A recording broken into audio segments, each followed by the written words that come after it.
Bismillahirrahmanirrahim.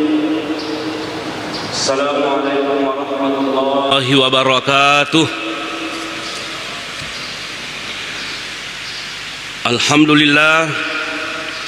Alhamdulillahillazi biyadihil mulku wa huwa ala kulli syai'in qadir. Wa asyhadu an la ilaha illallah wa asyhadu anna sayyidana Muhammadan abduhu wa rasuluh. Allahumma salli ala Muhammadin wa ala ali Muhammad kama sallaita ala Ibrahim wa ala ali Ibrahim innaka Hamidum Majid. Wa barik ala Muhammadin wa ala ali Muhammad kama barakta ala Ibrahim wa ala ali Ibrahim innaka Hamidum Majid. Amma ba'd, faqad qala Allah ta'ala fil Qur'anil azim.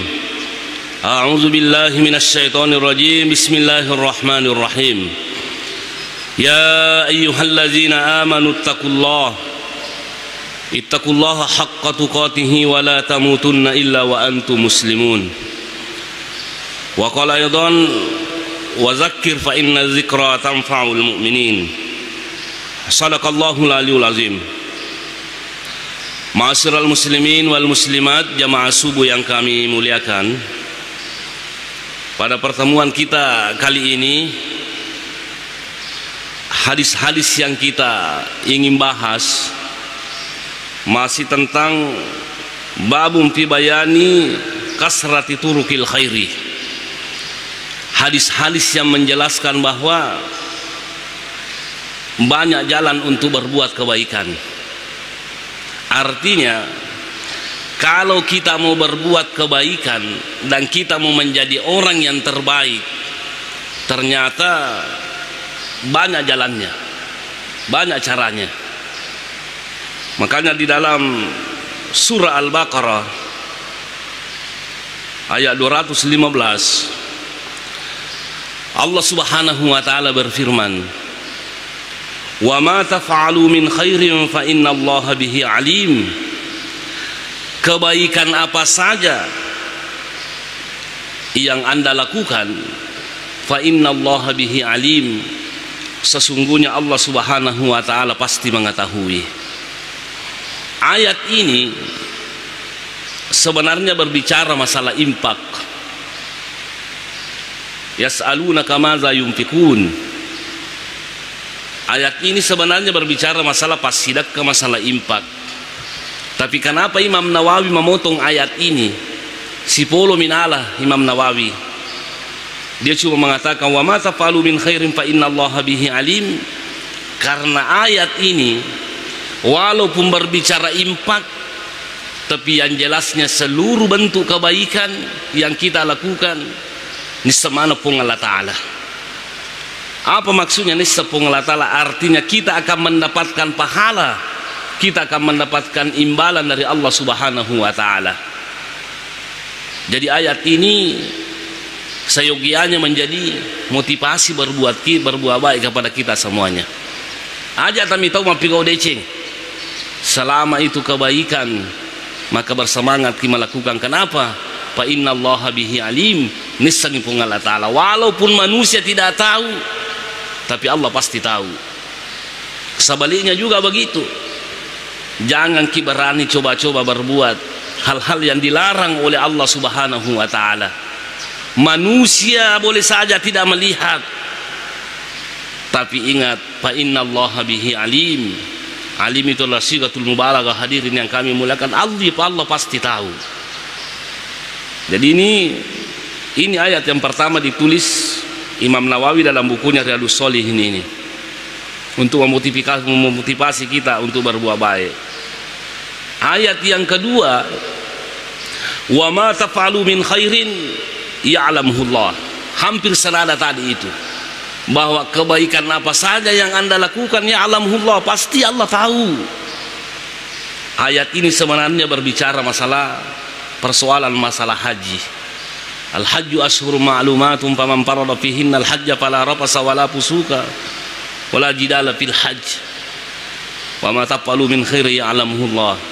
Tapi kenapa Imam Nawawi memotong ayat ini? Ya bawa mirunal wa ma taqalu min khairi ya Allahumullah. Karena ayat ini walaupun berbicara masalah haji, tapi seluruh bentuk kebaikan yang kita lakukan Allah pasti tahu. Karena persoalan masalah haji bawang.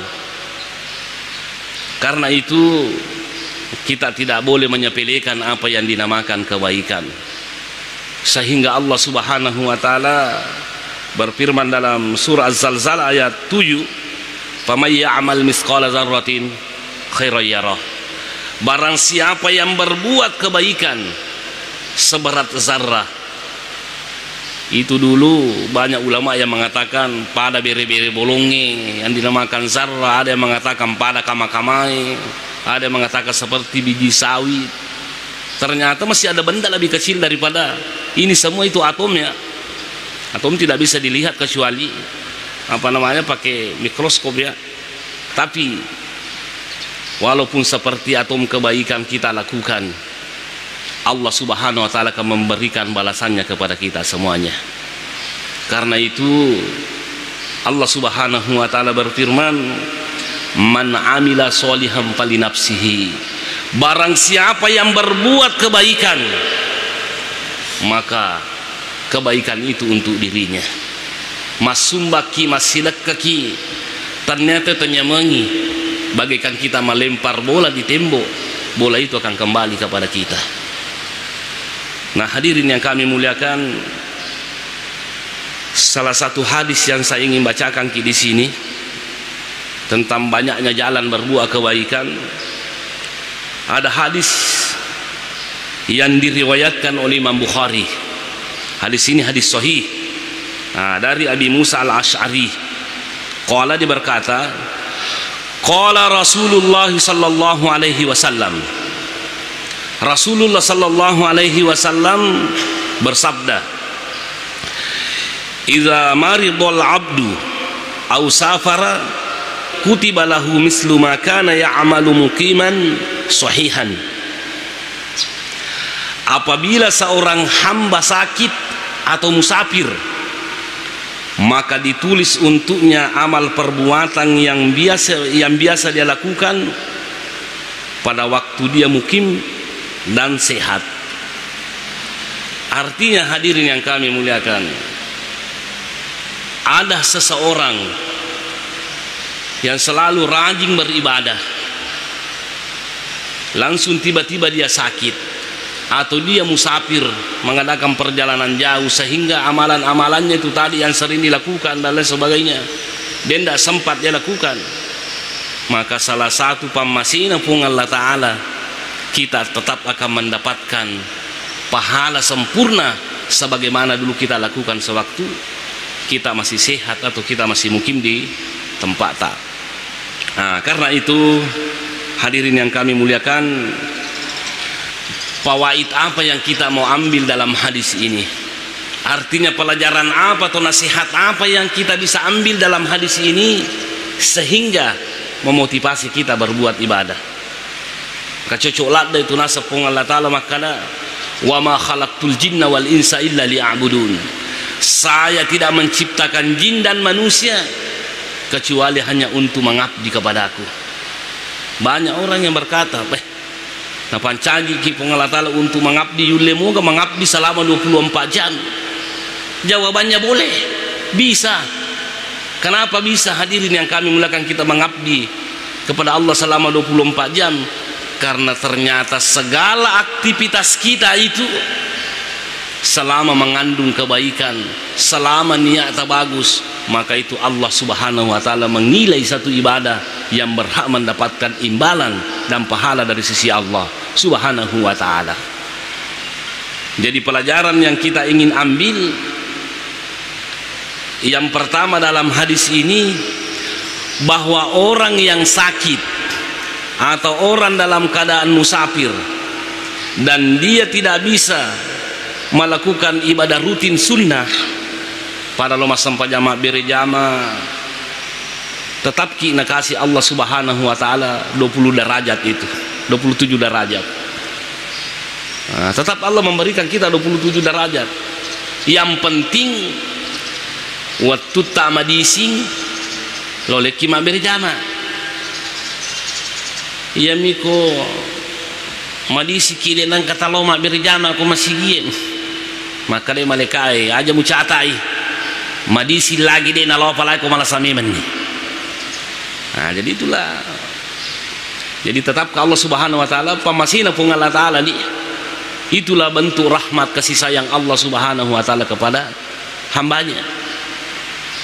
Kita sering membaca Al-Qur'an, kita sering bertasbih, kita melakukan suatu saat kita tidak bisa melakukan karena kita sakit atau musafir. Insyaallah Allah akan memberikan ganjaran yang sempurna seperti kita dalam keadaan sehat atau dalam keadaan mungkin kita tidak musafir. Ini pemahamannya, ini hadis.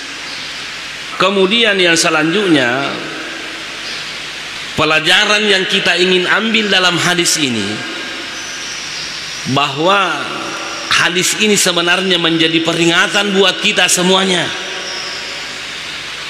bahwa pergunakan memang kesehatan tak kalah ki madising, tak kalah ki malolo, tak kalah ki magala, laksanakan perintah Allah Subhanahu wa taala.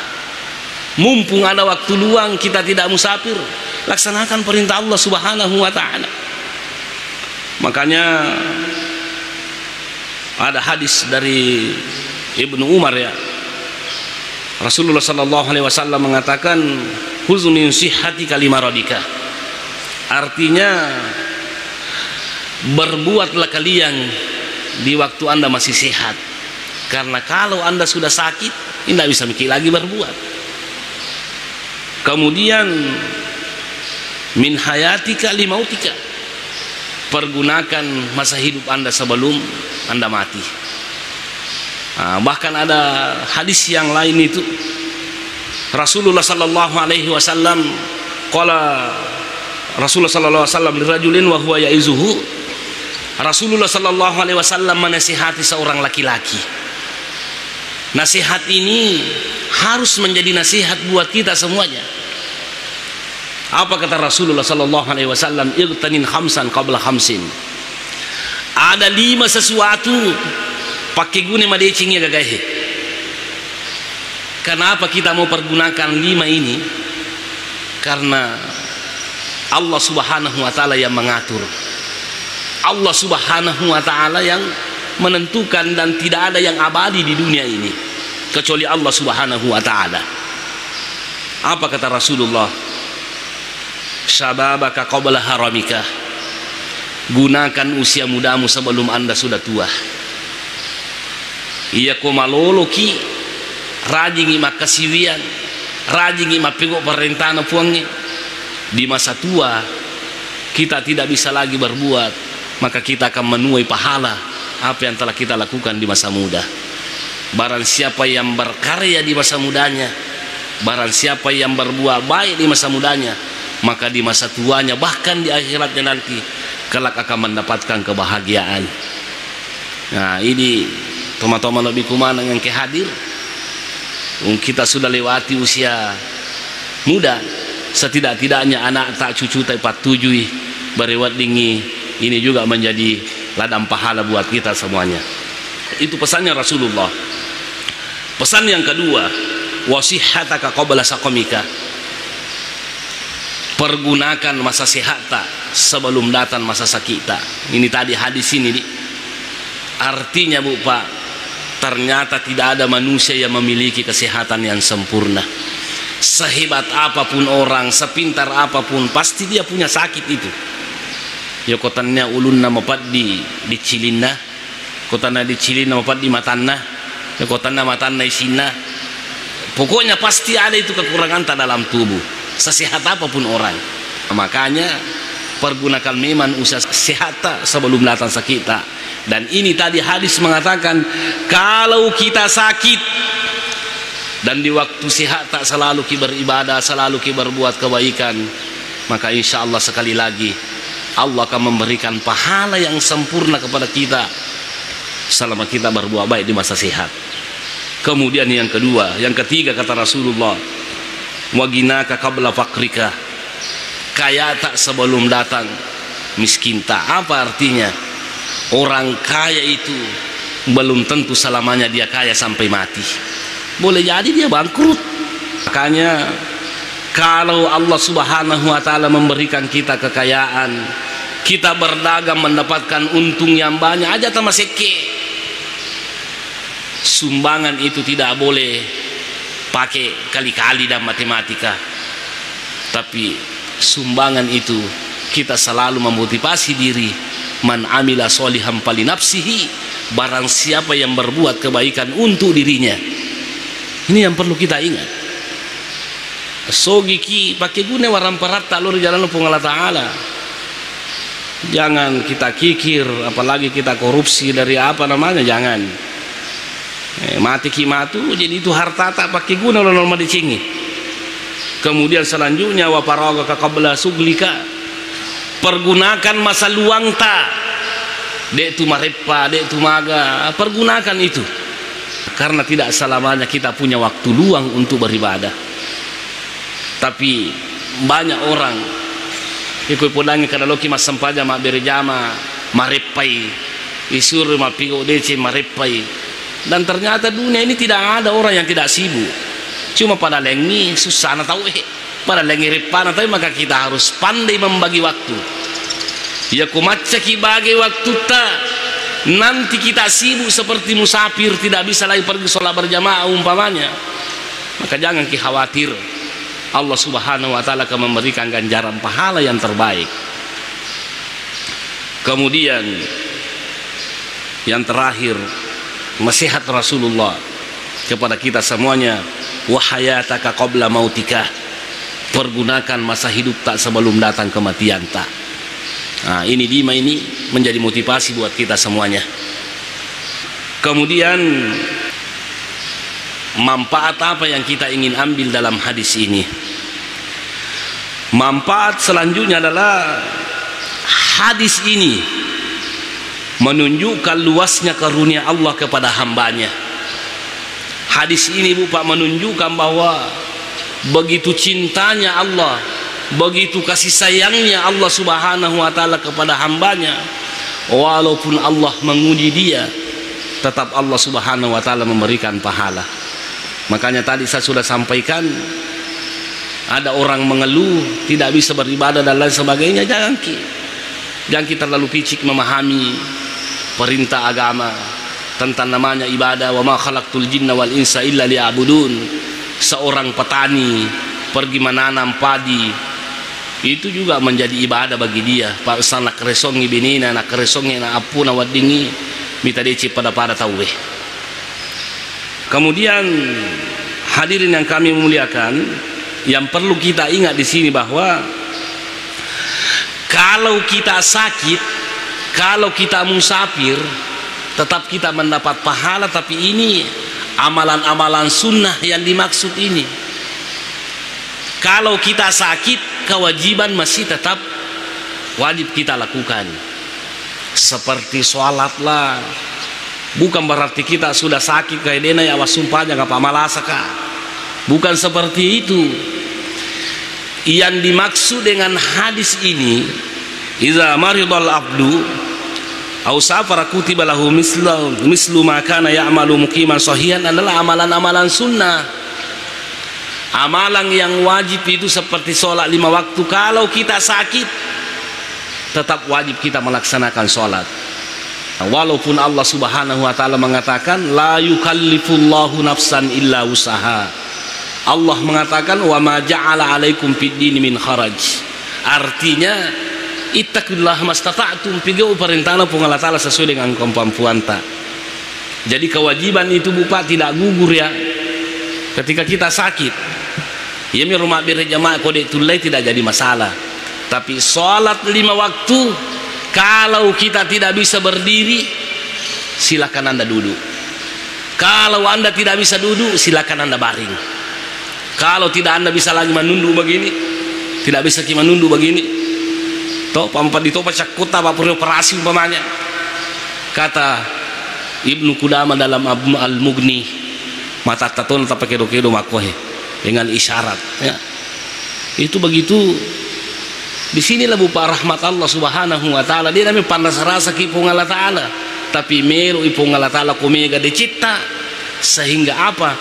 Tidak ada satupun perbuatan yang tidak mengandung unsur ibadah selama niat baik, selama perbuatan itu direspon baik oleh agama.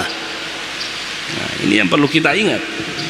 Kalau sampai 5 waktu termasuk berpuasa cawe ramalan di. Sama cawe ramalan itu umpamanya ma puasa 5 waktu maka sana ma puasa ramalaki. Kita tidak bisa berpuasa silakan. Tapi ini kewajiban puasa ini tidak gugur kalau kita sakit. Tidak gugur. Artinya kalau bulan Ramadan kita sakit, dia itu lema puasa. Nanti setelah bulan Ramadan kita sehat, maka wajib diganti. Nah, kalau sudah tidak ada lagi harapan untuk sembuh, apa penggantinya? Walal ladzina yutiqunahu fidyatun ta'amu miskin. Itu dibayarkan fidyahnya. Kewajiban itu tidak gugur ketika kita sakit atau cuma perintah agama ya laksanakan sesuai dengan kemampuan tak. Rukanjane di agama tak. Allah tidak memerintahkan kita kecuali yang mampu. Kemudian hadirin yang kami muliakan, jadi yang sangat perlu kita perhatikan itu bahwa walaupun kita sakit itu sebenarnya ada jalan untuk berbuat baik. Di sini di dalam kitab apa namanya? Kita juga harus punya etika kalau kita sakit. Nah, di sini dalam kitab Al-Fiqhul Wadih disebutkan ada etikanya kalau kita sakit supaya sempurna ibu pak penyaman nafung Allah Ta'ala di sehingga orang sakit itu mendapatkan pahala. Yang pertama etikanya kalau kita sakit, jadi walaupun kita tidak mendapatkan tadi keringanan tidak beribadah, di ibadah sunnah kita mendapatkan pahala, akan tetapi supaya menambah pahala kita harus beretika kalau kita sakit. Apa etikanya? Ayyuhsina khuluquhu fala yatakallama illa bi khair. Orang-orang yang sakit itu tapakan jaki sifat takut malasa, dan jangan sembarang kata-kata kita ucapkan. Terutama orang yang sakit itu biasanya paceceran. Orang tekanan paceceran stero. Orang jantung paceceran stero. Mati. Makanya pesannya menurut ini itu harus ki pakan jaki sifat, jangan berbicara kecuali hal-hal yang bagus. Makanya di sini satu hal yang baik itu wa yustahabbu lahu al-iksaru min zikrillahi azza wa jalla. Ia kumalasa ki banyak ki istighfar, banyak ki ingat Allah Subhanahu wa taala, dalam artian selalu ki husnuzon kepada Allah Subhanahu wa taala.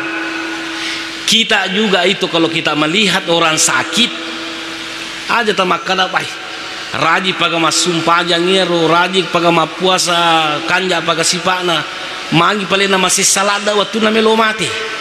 Kan banyak orang yang menilai negatif kalau ada orang sakit, apalagi itu rajin lo mas sumpah aja mapat diniutuna dia mana sepakitan. Nah itu rata-rata seperti itu.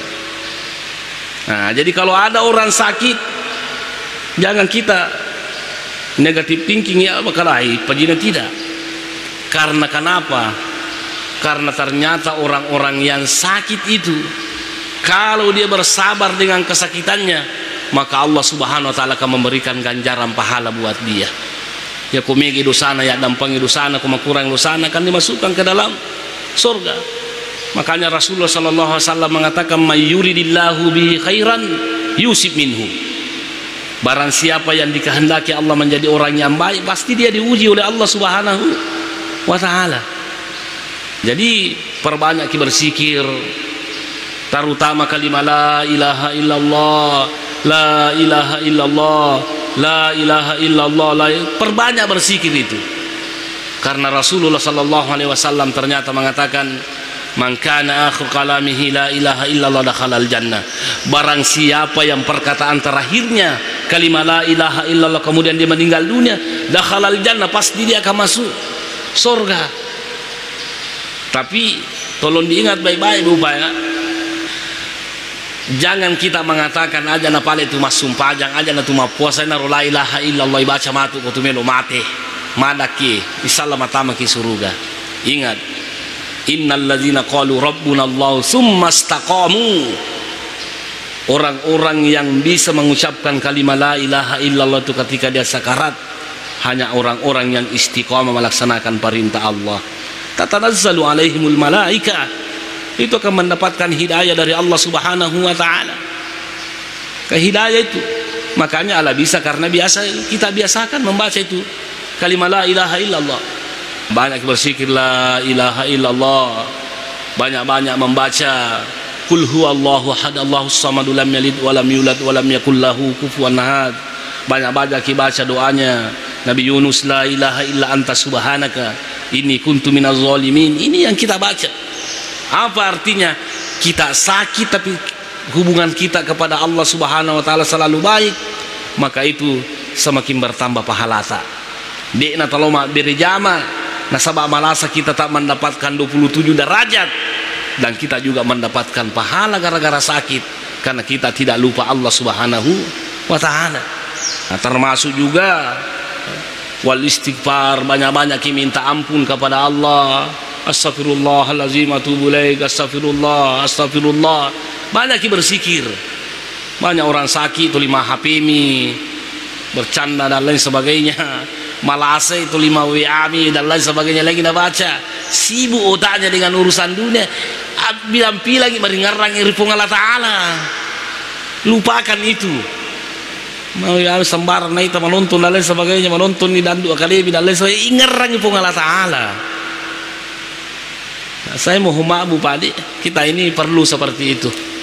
Kemudian selanjutnya yang perlu kita itu amalkan kalau kita sakit, qiraatul Quran. Kita harus membaca Al-Quran. Saya belum pernah membaca bahwa kalau kita sakit belajar tafsir Al-Quran. Kenapa orang Arab begitu? Karena kemungkinan besar dia paham gimananya Al-Quran. Jadi saya katakan di hadapan kita semuanya, jangan sekedar mengaji kalau kita sakit, tapi baca itu terjemahannya Al-Quran kalau kita tidak tahu tafsir bahasa Arabnya. Aguri betuan nak orangnya, aguri tafsir nak orangnya. Jangan sekedar membaca Al-Quran, karena ternyata di sini dalam kitab ini maka dia ada gurta iya kau bacangi te surah Yasin itu magampangi masuk nyawana kumalaga sana kalau dia dalam keadaan sakarat.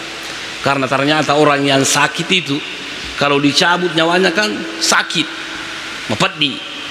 Makanya salah satu caranya dia nama mepedi, dia tersedingan nih ya kuyudu nyawata bacangi surah Yasin. Tapi orang-orang yang memahami maknanya surah Yasin yang tidak merasakan kesakitan itu, kotang kalingan inna nahnu nuhil mauta wa naktubu ma qaddamu wa asarahum wa kulla syai'in ahsaynahu fi imamin mubin. Talupai ni padina ko yudu nyawata. Inna nahnu nuhil mauta, sesungguhnya kami menghidupkan kembali orang mati, dan apa yang telah dia perbuat itu kami akan ada catatannya dan akan mendapatkan imbalannya. Itu kita terseding. Jadi makanya sekali lagi jangan sekedar mengaji, terutama nanti bulan Ramadan. Baca tuh batuannya. Tamma ibe kasih serta baca, patamma tuh terjemahan nak orang kita baca. Makanya aku tamma aku orang kita baca sisan, patamma tuh sisa batuannya. Kalau kita tidak pahami kan banyak ji guru tak di Kabupaten Pinrang ini yang bisa memberikan kita pencerahan bagaimana maksudnya ini ayat, bagaimana tafsirnya ini ayat, seperti itu.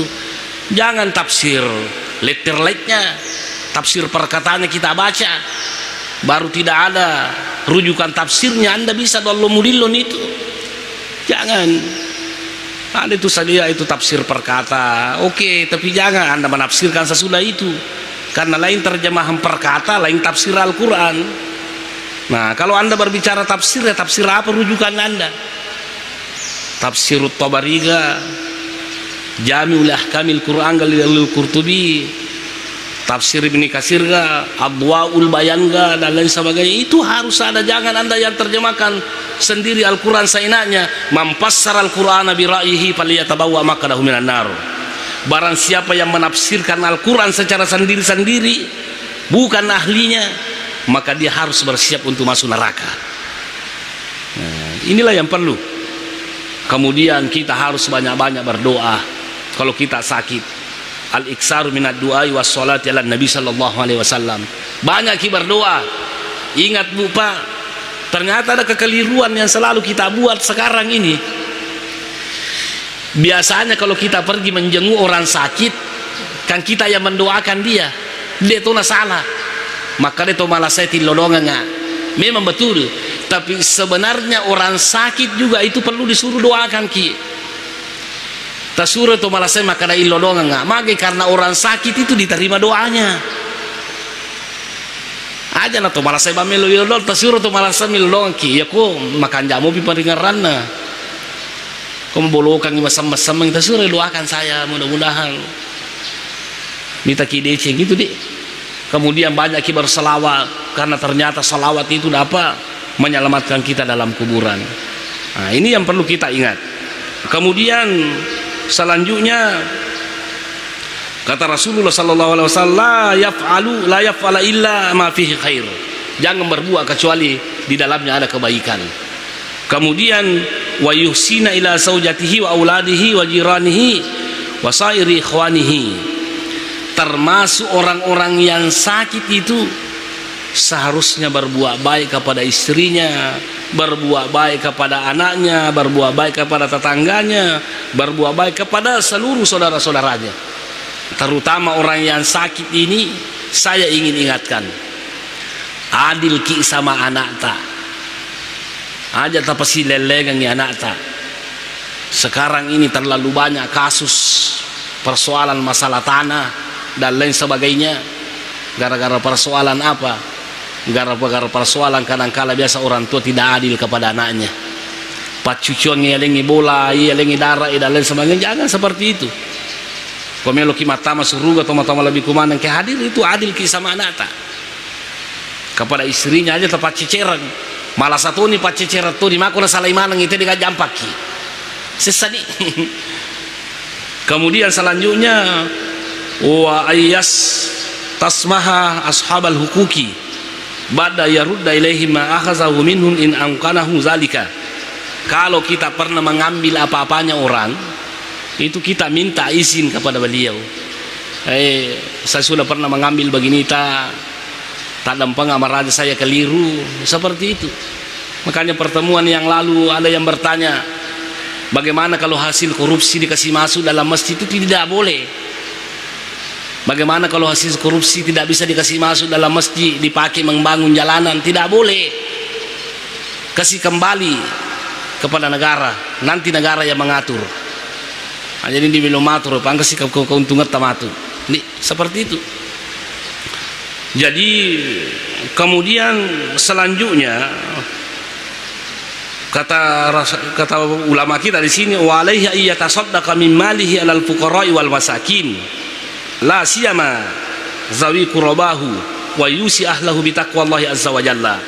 Iya kumalasaki memang itu, tetapi berjalan pahala-pahala sunnah yang telah kita lakukan, tapi supaya tak tambahi amala atau papede cipta, yaitu masih nak kita kalki madisi tak kalki agak sana tu mau pa aja na tu mati pa yaro ikotu ki akaruba memang ni aja na mati pina pamelo ya karubang tak kalki tu karena ada ulama mengatakan jaban makarubang apa mati tu ni. Nah, walaupun ada perbedaan pendapat masalah kurban itu, tapi Ibnu Taimiyah tetap membolehkan dalam Majmu' Fatawa. Ibnu Taimiyah membolehkan orang berkurban untuk orang meninggal dunia. Tapi seharusnya tak kalah itu akar wa memang ni asumba memang ni aja na balti pimatu makan na sumba ngemuk kama tu anakku aku dina ningerangnya anak tak. Kemudian yang paling penting hadirin yang kami muliakan, ayyusia ahlahu bitaqwallahi azza wa jalla. Kita harus berpesan kepada keluarga kalau kita sakit sarekomang pada mitau ripong Allah Ta'ala.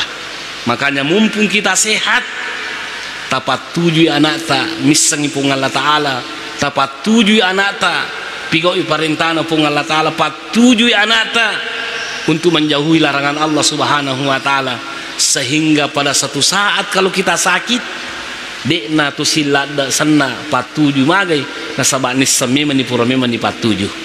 Nah, oleh karena itu hadirin yang kami muliakan, sebagai kesimpulan dalam pengajian kita ini, bahwa salah satu rahmat Allah Subhanahu wa Ta'ala kepada kita semuanya, bahwa ternyata digaga petuna pamasina pung Allah Ta'ala madisingi wat dingi mancaji papedecing malasa ki wat dingi mancaji papedecing, kemudian kita mukim, kita musafir bisa menjadi bisa menjadi juga kebaikan. Kalau kita musafir, kita berjalan meninggalkan kampung kita, jangan kita lupa Allah Subhanahu wa Ta'ala. Karena ada juga orang itu kalau di kampungnya makan gak sipana apa masih rimi atau mitai, tapi sana masuk lo pandang lo Jakarta lo Bali ma pengadilan da koro pada itu gak ketemu mitai, itu gak ketemu misangi. Ini persoalan tuh. Makanya perlu kita takut kepada Allah Subhanahu wa Ta'ala. Aina ma takunu yudrikumul maut walau kuntum fi buruji musayya. Na mungkin roki mon rumah toki. Kan banyak yang seperti itu. Banyak yang seperti itu berbuat jahat lah. Kalau di kampungnya malah bila derita laku tapi setelah dia keluar kampung dia akan mitai. Tapi gimana aja masalah. Jangan. Makanya komelo ki salai bolata illodoki. Bismillahi tawakkaltu ala Allah wala haula wala quwata illa billah. Mapisona ki ripong Allah Ta'ala, tidak ada yang dapat menyelamatkan kita, tidak ada yang bisa melindungi kita, tidak ada yang bisa menjaga kita dengan baik kecuali hanya pertolongan Allah Subhanahu wa Ta'ala. Nah, oleh karena itu kita juga dibatasi oleh waktu. Ada Ki Gaya mau bertanya, silakan. Ada persoalan yang kita perlu diskusikan bersama, silakan Pak. Saya cuma ingin pencerahan mengenai masalah pidya tadi. Pidya bagi orang sakit. Ya. Apakah ada takaran khusus bahwa sekian per hari bagi orang sakit? Cuma itu, Ustaz. Pidya. Walal ladzina yufitunahu fidyatu ta'amu miskin. Kalau dalam fiqh sunnah yang ditulis oleh Sayyid Sabik, dia bilang tidak ada hadis yang yang memberikan takaran bahwa sekian banyaknya. Cuma walalladzina yutikuna fidyatun ta'amu miskin. Cuma kita memberi takarannya itu, kita memberi makanan kepada orang miskin. Le pandre tahu ada yang mengatakan 2 kali sehari pandre le itu pandre wanitui. Itu. Nah, itu selain daripada itu ada ulama yang mengatakan agak sana kok kedok keremu di kohe angkat rumah kada anu bawan nih agak sana apakah si tanggal litere angkat rumah kada pagan si litere pada itu si puasa angkat nama kada anui aja nanri bawa mi aja na berbawa malengi apa miki sana ma pandre desa tu nai pandre te ko na dinule mandre te ko warabang malengi nanasui aletui nasang indomie aletui tallo aletui bale. Nah, ada juga yang menguangkan maka ya 20 ki asira asuna dia tu mapuasa umpamanya ko paganai tas 10 na ranking 10 sabu siaso berarti 200 serapulona. Nah, jadi tidak ada di takarannya.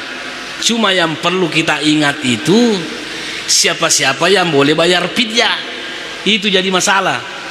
Karena dulu itu pada zaman Nabi itu orang-orang kaya banyak yang tidak berpuasa. Dia nak puasa waktu nak turun ini ayat fidyah ini, wah ya tosugi dia nak puasa. Dia nak puasa tosugi maka maja fidyah mana nih? Turun ayat maka dia nak di ngagasan nahe. Ma fidyah itu hanya orang-orang yang tertentu. Nah, makanya Ibnu Abbas kalau tidak salah itu berkata bahwa ayat ini turun kepada orang tua yang lemah. Jadi sang tomato ini loyo ni dia nak kasih nul 5 puasa seperti itu yang dibayarkan fidyahnya. Ya kau makan empat diuluki napa dia tamah puasa jangan bayar fidyah Pak. Marisi muki mati mi kena kena kanker otak. Ne sulum mandele pabur api dia nih seperti itu. Kalau musafir tidak boleh bayar fidyah. Orang sakit atau ada orang yang bekerja, itu pekerjaannya pekerjaan berat, pada ko perusahaan mak jama digagal liburna, digagal menabulan ramalang anutona di nulle mak jamae. Ada ulama yang mengatakan boleh dia bayar fidyah. Tapi seandainya orang yang seperti itu maka ada angkamu liburna kupurai ramalang wajah posat aja tema fidyah. Nah itu seperti itu Pak ya, masalah fidyah. Ya, lagi mau bertanya? Ya silakan Pak. Assalamualaikum warahmatullahi wabarakatuh. Salam. Ya tabe ke sebagaimana tadi kan sholat di jamak, jamak kasar. Tapi misalnya kan biasa kita sholat witir dan tahajud, apakah boleh dilaksanakan itu pada kan sudah istirahat kita misalnya tinggal di hotel atau di perumahan, sholat tahajud witirnya itu ya, boleh dikerjakan atau bagaimana? Iya. Syukran. Wassalamualaikum warahmatullahi wabarakatuh. Ya begini, hadis ini sebenarnya tadi kita tidak boleh salah pahami. Artinya orang yang mendapatkan pahala kalau dia musafir, maksudnya itu bukan berarti bahwa jangan maki sholat, karena tetap kita mendapat pahala, tetap kita laksanakan sesuai dengan kemampuan tak. Kebiasaan umpamanya sholat duha, naik ke Makassar, bisa kita sholat sunnah di mobil, boleh sholat sunnah di mobil, yang penting tadi kita sudah berwudu kan, walaupun menghadap ke Makassar boleh, sholat dalam keadaan duduk boleh. Yang dimaksud dengan hadis tadi ini memang sudah tidak ada kesempatan untuk sholat sunnah karena faktor kesibukan, kan seperti itu ini, karena kita musafir tidak ada lagi kesempatan seperti yang mau ujian P3K, kan seperti itu toh. Mau ujian P3K bagaimana caranya kita sholat sunnah duha sementara ujian? Nah orang yang seperti itu kebiasaannya sholat itu insya Allah boleh. Nah sama tadi itu sholat tahajud dengan sholat witir kita di hotel, silakan sholat tahajud dengan sholat witir di hotel, dan bahkan berlipat-lipat ganda pahalanya, karena kita musafir, kita juga sholat sunat. Jadi yang dimaksud dalam hadis ini orang yang sakit dengan orang yang mukim, boleh dikata bahwa dalam keadaan terpaksa meninggalkan itu mendapatkan pahala. Tapi kalau masih ada kesempatan tak untuk melakukannya, maka silahkan lakukan walaupun Anda sakit, walaupun Anda dalam keadaan musafir. Ya saya kira seperti itu. Ya masih ada yang bertanya? Tidak ada nih. Nah, itu naga kabar nih. Ya hadirin yang kami muliakan, di akhir pertemuan kita ini, mari kita sama-sama berdoa meminta kepada Allah. Karena apa tadi yang saya sampaikan ini, kita tidak akan bisa melaksanakannya tanpa adanya pertolongan dari Allah Subhanahu wa taala. Amin. Bismillahirrahmanirrahim. Alhamdulillah wassalatu wassalamu ala Rasulillah. Rabbana zalamna anfusana wa illam taghfir lana wa tarhamna lanakunanna minal khasirin. Rabbana taqabbal minna innaka antas samiul alim wa tub alaina innaka antat tawwabur rahim. Allahumma inna nas'alukal huda wat tuqa wal afafa wal ghina. Allahumma inna nas'alukal huda wat tuqa wal afafa wal ghina. Allahumma inna nas'alukal huda wat tuqa wal afafa wal ghina. Rabbana atina fid dunya hasanah wa fil akhirati hasanah wa qina azabannar. Subhana rabbika rabbil izzati amma yasifun wa salamun alal mursalin walhamdulillahi rabbil alamin. Al-Fatihah. Suratul ladzina an'amta alaihim ghairil maghdubi alaihim waladdallin. Wassallallahu ala sayyidina Muhammad. Assalamualaikum warahmatullahi wabarakatuh.